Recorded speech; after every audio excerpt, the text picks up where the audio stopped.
This free step-by-step video comes to you directly from Haynes. You can complete more than 200 jobs on this vehicle when you purchase the complete Haynes online manual at haynes.com. Pull the bonnet release lever located on the passenger side kick panel. Lift the bonnet safety catch, raise the bonnet upwards and support it with the rod. Undo the retaining screws above and below the cover.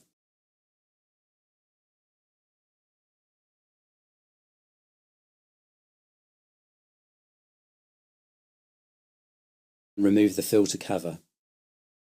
Note the orientation of the filter element, then lift it from the cover. Remove any debris that may have collected inside the air cleaner and wipe the inner surfaces clean.